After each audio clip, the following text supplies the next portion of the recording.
நான் மதுரை மாவட்டம் வீரவாண்டி கிராமத்திலேருந்து பேசுகிறேன். எனக்கு வெற்றிவேல் சார் வந்து என்னுடைய நண்பரை வச்சு எனக்கு அறிமுகம். என் வீடு வாஸ்து பார்க்க வந்தாங்க.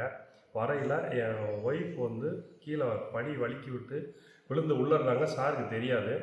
என்னோடய வலி வந்து சனி தசையில் இருக்குதுன்னு சொன்னாங்க. வந்து வீட்டுக்குள்ளே பார்த்தோன்னே சொன்னார், சனி தசை வாயு இருக்குது, இது வந்து ஆஸ்பத்திரி செலவுத்தான் வரும், எப்படி இருக்குது அப்படின்னு கேட்டார். அப்போ தான் விழுந்து உள்ள ஆஸ்பத்திரிக்கு போயிட்டு வந்து செலவு பண்ணி இடுப்பு லேசாக அடிபட்டு இருந்தாங்க.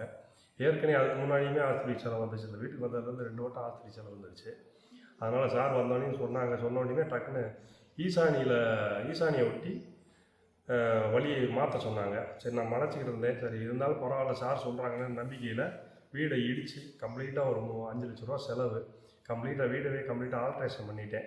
பண்ணது பின்னாடி அவங்களுக்கு ஹெல்த்தும் சரியாயிடுச்சு. அதுக்கப்புறம் எனக்கு பிஸ்னஸ் ஓரளவு ரொம்ப நல்லா இருந்துச்சு, ஓரளவு நல்லா இருக்குது இப்போ. அதனால் சார் சொல்கிறது ரொம்ப நம்பிக்கையாக இருந்துச்சு. அதை நம்பி பண்ணினேன். கண்டிப்பாக எனக்கு அதுக்கான ரிசல்ட்டு இருக்குது. 3 மாதம் தான் எனக்கு இப்போ வீடு சார் சொல்லி இப்போ 3வது மாதத்தில் ஓரளவு ரெக்கவரி வந்துருச்சு. கண்டிப்பாக சார் சொல்கிறத நம்பி தைரியமாக பண்ணலாம். யாருனாலும் சார் சொன்னாங்கன்னா கண்டிப்பாக அது நடக்குது. நான் அனுபவ ரீதியாக சொல்கிறேன். அதனால் ரொம்ப எனக்கு சந்தோஷமாக இருக்குது.